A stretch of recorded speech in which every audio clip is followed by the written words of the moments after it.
have the pleasure of recently moving to Hong Kong about 5 months ago. I was in Abu Dhabi before, where I met this gentleman, His Excellency Khaldoon Khalifa Al Mubarak. He is the CEO of Mubadala. This is one of the world's biggest investors. I think more than 225 billion of assets now. I lose track. That's correct. And growing pretty much by the day. For those of you who are sports fans, esports or otherwise, he is also the chairman of Man City, which is a British football club on the verge of doing something unprecedented, potentially, in British footballing history. But I'm not allowed to say what, because we don't want to jinx it. So Google it if you don't know what it is. Khaldoon, for those in the audience who weren't here last evening when we did see the video showcasing Mubadala's assets, give us a sense of the breadth of what you now have in your portfolio and perhaps how that's changed over time. Thank you. Well, first, thank you so much for having me here today. It's a real pleasure being in Hong Kong. It's a real pleasure speaking to you again. Last time we spoke, you were in Abu Dhabi. You've subsequently moved to Hong Kong, which is another lovely place to live. We are very excited about what we're doing in Asia, and particularly using Hong Kong as a springboard for our investments in this region. But before getting into that, maybe just answering your question, what is Mubadala? I think many of you know and many don't know who Mubadala is. We are an investment company based out of Abu Dhabi in the United Arab Emirates. Mubadala is an investment company wholly owned by the government of Abu Dhabi. We've been created over the last 20 years as essentially the culmination of 3 separate sovereign funds that have consolidated over the years. One being Mubadala, the other 2 being the Abu Dhabi Investment Council and IPIC. So today, Abu Dhabi has 2 major sovereign funds, Mubadala being one, and the Abu Dhabi Investment Authority, ADIA, being the other. Sorry. They're very annoying, I know. Our assets operating assets cover over 50 countries. We are involved in 15 sectors at least in terms of our investment portfolio. We've been investing over the last 20 years from the oil and gas sector, renewables, healthcare, infrastructure, real estate, all the way down the technology sphere, which is an area that we're very excited in and that we're spending a lot of time in right now.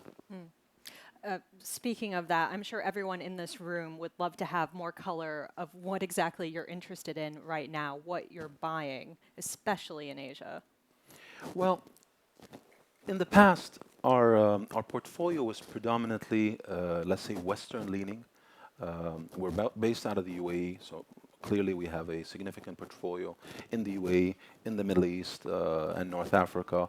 Of course, North America, Europe. That's historically where we were actively investing in the past. As we developed and matured as an organization, we started expanding. Africa became obviously an area, particularly being a continent right next to ours. We know it very well, so we started investing in Africa. South America is a space also that we've started investing in the past. And of course, Asia. Now, Asia, in the past, we were focused on Southeast Asia, which was closer to us. We had a lot more, yeah, I think that's much better. Sorry. Thank you. You have the coveted handheld microphone now. Much easier. So we started moving into and expanding our investment horizons outside of Southeast Asia to the rest of Asia. And of course, Hong Kong became an important point of reference for us, especially looking at China. About 10 years ago, our portfolio in China was negligible, less than 1%. We've actively worked on understanding China, understanding the market, building good partnerships in China and outside of China, people that understand that market. By the way, everything we do in Mubadala is about partnership. So we try to find the best partners in whatever sector and whatever region we're involved in.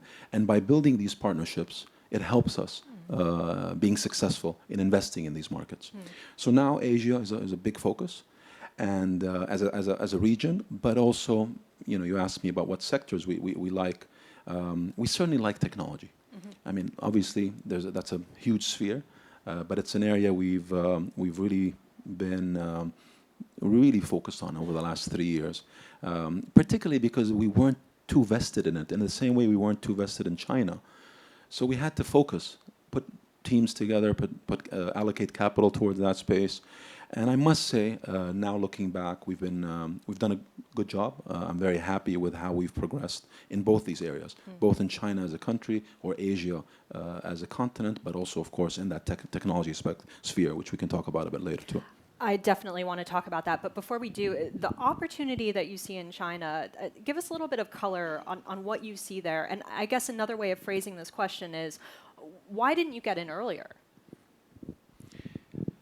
Yeah, I think why we didn't get in there earlier, I think we are a conservative organization by nature, and we were built on partnerships that we knew. And I think we didn't have the right partnerships in the past. And by not having the right partnerships, we weren't comfortable going into a new market. So that's probably the reason why we didn't go into it in the past. Having said that, it's important to know the UAE and China have a very strong economic relationship. Today, the UAE is the largest trading partner of China in the Middle East and North Africa. So we have a huge trading relationship that way. On the flip side, China is the largest trading partner of the UAE. So there's a big trade relationship between the two countries, and that in itself opens a lot of doors. So us as an investment institution from the UAE, looking just at that trading relationship, it's very clear we have to look at this opportunity in a much more serious way. That's one side. Another side, it's unbelievable the amount of entrepreneurs that have been coming out from this region. Very talented entrepreneurs, very successful companies were coming out of this region, and we needed to be involved in this. So we started getting involved. Better late than never, for sure. Better late than never, absolutely. So you're interested, as you mentioned, in a lot of the tech companies coming out of Asia, but specifically China. Tell me what you've seen that gets you excited. So listen, I've been spending a lot of time traveling to this area around the world. I spend a lot of time in Hong Kong. I go a lot to Beijing, Shanghai, and other cities within China. I've been doing that a lot over the last couple of years. And what I've discovered, we've built some meaningful partners. So we have some great partnerships across the board with substance. B, we're discovering incredible opportunities. Companies that, I'll give you a couple of companies that I know spoke either today or yesterday that we have invested in. Companies like didnt, SenseTime, Gauzy. These are all companies we've invested in over the last couple of years. And great companies.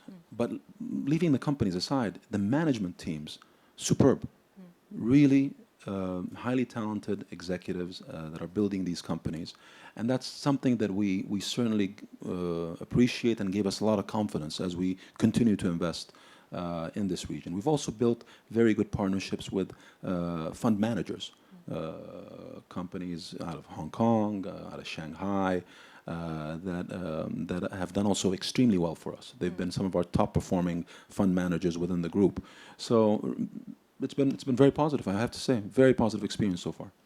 So there's so much excitement around tech at the moment, especially in China, where I think the number of unicorns in that market seems to be multiplying almost by the day. And I think we do have a chart that shows some of the recent growth in Chinese tech unicorns. But when you're looking at potential investments, what's your due diligence process like? Because I think it's so easy to get carried away by the promise of new technology, but you do have to be realistic about it. You have to be very diligent. And our appetite for risk, I would say, is conservative. And therefore, going back to my first point, the partnership side is so important. Co-investing with the right partners that have a very good track record in investing in these sort of opportunities, deal flow, that bring the right deal flow for us. No doubt, I think we do a lot of diligence. We have a very strong team that I think works very hard in terms of the diligence side, but also we count on to a high extent also the partners we invest with or we co-invest with and the work they do. So kind of a double check that we do. We rarely go in directly on our own. That's something I think as we gain more and more confidence and maturity in terms of our knowledge of this market, we'll do more. But I think today, if you ask me, it's about the right team on the ground. And by the way, I failed to mention, one of the things we established was also a joint fund, a joint $10 billion fund with CDBC, based here out of Hong Kong. And that fund, again, is another vehicle under the Mubadala umbrella that we use to invest in this region. Well, you're also a partner in one of the biggest tech funds out there. That would be Softbank's Vision Fund. We should mention that for sure. There's so much money chasing tech at the moment on this point. Do you find it harder to deploy capital in that space nowadays, given that everyone seems to talk about valuations potentially being too frothy in the market? Yes, it's certainly harder, but here again, if you pick the right market leaders and the right partners, it doesn't make it easy, but it makes it a bit easier. I think you know our partnership with Softbank. We are a major investor in the Softbank Vision Fund. We've put in a $15 billion commitment into that fund. Through that fund, we've already invested in over 70 companies around the world. A lot of them are in this region, and a lot of them have been very successful. So it's been a great experience working through the Softbank Vision Fund. So that's one platform. Obviously, we have the other platform I mentioned, which is the joint fund with CDBC. That's another $10 billion fund that we have and we use. We have our own vehicles that we invest in, but we also have our own businesses. So we invest a lot in Southeast Asia, for instance, in the energy sector. We're one of the largest investors, as an example, in the oil and gas sector in Thailand. That's one example. We are one of the largest investors in Singapore in the semiconductor space. We have a company called Global Foundries, which acquired a couple of years ago or many years ago, chartered out of Singapore, and is a significant contributor to the economy in Singapore. Well, on this note, you talked last night about how when you think about disruptive technologies, you're not just thinking about tech investments per se, you're thinking about how tech could disrupt your entire portfolio. And especially in energy assets, we have seen talk of a lot of disruption. How are you managing that? So that part actually is very exciting. I'm glad you mentioned that because we have, as I said earlier, we're invested in over 15 sectors. That involves oil and gas, it involves manufacturing, semiconductors, aluminum industry. So these are all sectors that will be disrupted with this technology revolution that's happening. So our job also as Mubadala is not just to invest on that side of the equation, but also to find companies that are investing in technologies that could disrupt sectors that we are currently invested in, and by that actually help the transition of these companies into the future. So that's a big aspect of what we do. I must add, one of the areas that we're very excited in is AI. And obviously the impact AI will have on every sector virtually that we're involved in. So both in AI as a standalone, but also how to utilize AI into disrupting the sectors that we are and the companies that we are involved in. Have you made any specific AI investments yet? Yes, we have. Okay. Yes, we have. All right. Well, I'm going to throw you a slight curveball now since we're talking about disruption. But one of the last times I spoke with you, we were talking about blockchain and Bitcoin. And a lot has happened since then. It was over a year ago, and I think Bitcoin at that time was trading at something like $18,000 per coin. And we were talking about what Jamie Dimon had said about Bitcoin. He called it a fraud. You didn't quite agree with him, but you were slightly more open about the blockchain technology, the underlying tech. How do you feel about it now? Yeah, I remain open. I think we're intrigued by it. We need to see some further movement on the regulatory side. I think once we start seeing clarity there, that will make us a bit more confident in deploying capital in that space. But I'm certainly open-minded. I think we institutionally, as Mubadala, we're open-minded to that space, and we've seen how when you talk about disruption, we in the UAE were kind of programmed to be prepared for disruption. So maybe it's the slight historic background for this crowd. Many of you know the UAE as an oil and gas economy, predominantly one of the largest producers of oil and gas in the world. But before being an oil and gas economy, we used to be an economy built on the pearl industry. So actually, pearl diving was the major economic contributor to our GDP in the 1920s, 30s, and 40s. Then there was a massive disruption to this industry, driven by technology, which is the artificial pearls that started coming out of Japan. That completely destroyed that industry in the UAE, and our economy went down to, it bottomed out. Now, fortunately, we were lucky, and we discovered the other natural resources, which was oil and gas.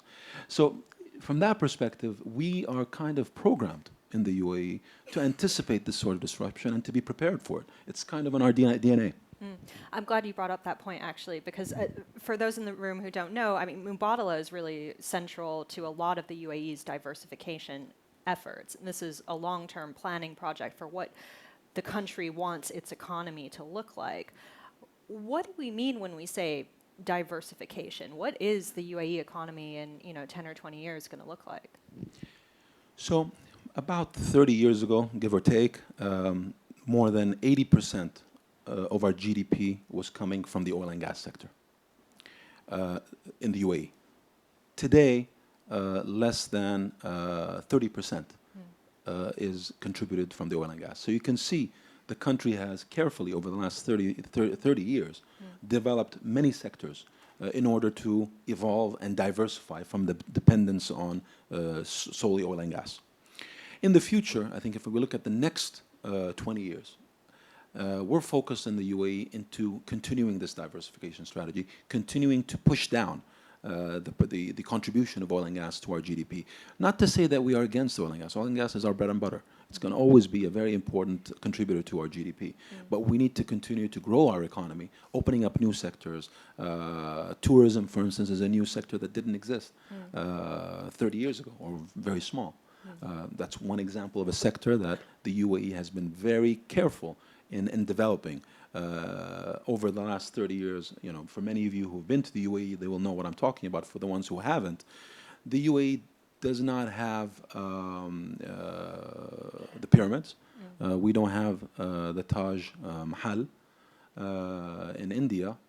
Yet, by investing and developing our tourism sector very carefully over the last 30 years, today we have more tourists coming to the UAE per year than Egypt and India combined.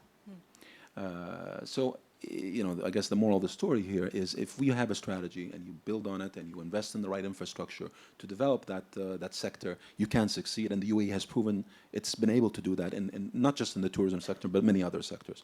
So moving forward, again, we're going to keep developing new sectors. We're going to keep pushing that contribution of the oil and gas GDP downwards and hopefully below 20% over the next 20 years, while continuing to invest in that sector, but essentially pushing down the investment in the value chain, from moving from just purely the development and production of oil and gas all the way down to the petrochemical chain and even further down the chemical chain, so that we can really maximize that buck on the dollar, the cent on the dollar that we're producing from that barrel.